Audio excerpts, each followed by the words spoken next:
In a courtroom showdown that's got the nation buzzing, Chief Justice John Roberts and Representative Jasmine Crockett face off in a clash of wits and wills that no one saw coming.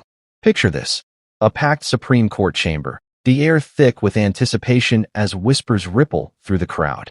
A routine hearing has spiraled into something extraordinary, a fiery debate that's about to make headlines. At the heart of it all, a staggering $200,000 fine slapped on Crockett by Roberts himself. And her response, it's bold, unapologetic, and some say enough to bring a tear to the Chief Justice's eye. What unfolded in that hallowed hall? Let's dive into the drama that set Washington ablaze. The scene is set in the grandeur of the Supreme Court, marble columns gleaming under the soft glow of chandeliers. Reporters scribble furiously, cameras hum, and spectators lean forward, sensing history in the making. It all began with a case challenging executive overreach where Crockett, the outspoken Texas Democrat, delivered a blistering critique of judicial bias during a congressional hearing. Her words, sharp and unfiltered, accused the court of playing politics under robes. Roberts, presiding over a related case, took exception, issuing a rare contempt fine of $200,000 for what he called disrespect to the judiciary's integrity. But Crockett, she's not one to back down. What followed was a verbal sparring match that left jaws on the floor. Chief Justice John Roberts said, "Representative Crockett, your remarks have undermined the public's trust in this institution. The fine stands as a consequence of your reckless rhetoric. This court will not tolerate such attacks." Representative Jasmine Crockett said, "With all due respect, Chief Justice, I'm not here to stroke egos or tiptoe around feelings. My job is to speak truth to power. And if that stings, maybe it's because there's some truth in it. You don't get to silence me with a fine $200,000 or $2 million. The crowd gasps, a murmur spreading like wildfire. Roberts, usually composed, adjusts his glasses, his expression tightening. He leans forward, his voice measured but firm. Chief Justice John Roberts said, "This isn't about silencing you, Representative. It's about preserving the rule of law. Your accusations of bias are baseless, and they erode the foundation of justice." "Do you deny crossing the line?" Representative Jasmine Crockett said. "Crossing the line? Let's talk about lines, sir. When this court picks and chooses which rights to uphold based on who's in power, that's a line crossed. When justices cozy up to political agendas, that's a line obliterated. I'm just calling it like I see it, and the American people see it, too." The chamber buzzes, some nodding in agreement, others shaking their heads. Crockett's defiance is electric, her words slicing through the formality of the court. Roberts, however, isn't swayed. His tone grows sharper, a rare glimpse of frustration breaking through his judicial calm. Chief Justice John Roberts said, "You speak of agendas yet offer no evidence. This court interprets the Constitution, not public opinion polls. If you have proof of misconduct, present it. Otherwise, your words are nothing but noise." Representative Jasmine Crockett said, "Noise? Chief Justice, my voice is the sound of a democracy fighting to be heard. You want evidence? Look at the rulings that roll back voting rights, gut protections for the marginalized, and give corporations more power than people. The pattern's clear as day. You can find me, but you can't find the truth." A ripple of applause breaks out, quickly, silenced by the gavel's sharp crack.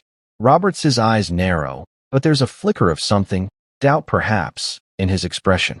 He straightens, his voice now carrying a weight that quiets the room. Chief Justice John Roberts said, "The truth, Representative, is not served by grandstanding. This court has upheld the law for centuries through wars and crises.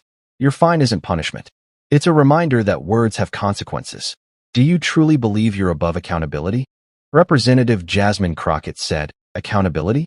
Oh, I'm all for it. But let's make it a two-way street.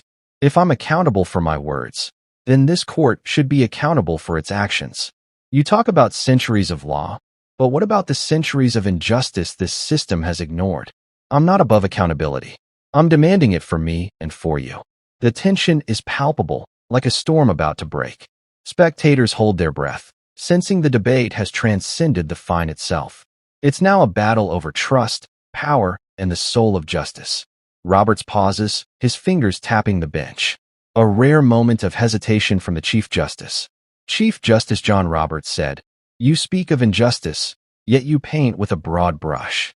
This court isn't perfect, but it's not the caricature you describe. My role is to interpret the law, not to bend it to anyone's will.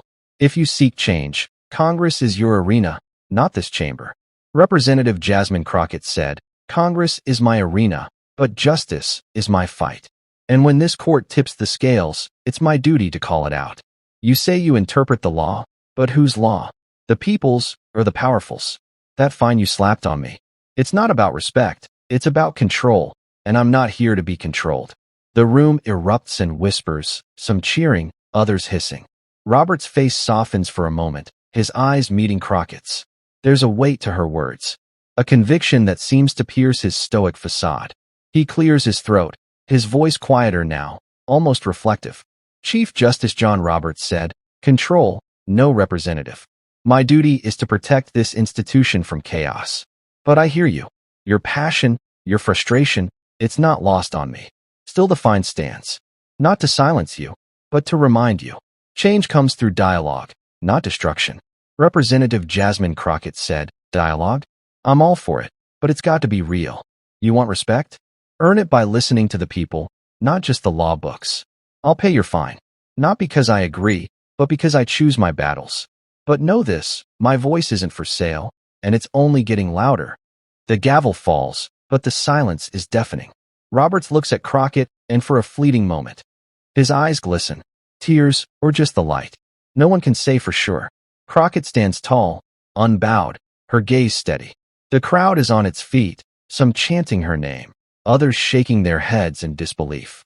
As the session adjourns, the nation is left reeling. Social media explodes.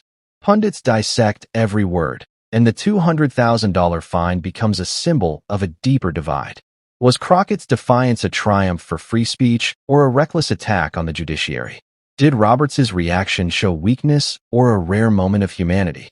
The debate rages on, but one thing is clear. This wasn't just a courtroom spat. It was a mirror held up to a fractured system, and neither side walked away unchanged. In the days that follow, Crockett takes to the airwaves, vowing to fight on. Roberts, ever the enigma, retreats to the court's quiet halls, but insiders whisper he's rattled. The fine is paid, but the cost, political, personal, and emotional, lingers.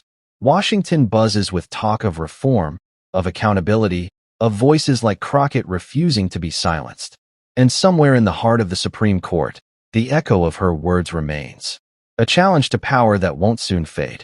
This is more than a news story. It's a saga of conviction versus tradition, of a woman who spoke her truth and a justice who felt its weight. The nation watches, waits, and wonders what's next in this clash that's shaken the pillars of justice. Only time will tell, but one thing's for sure. Jasmine Crockett's reply didn't just leave Roberts in tears. It left a mark on history.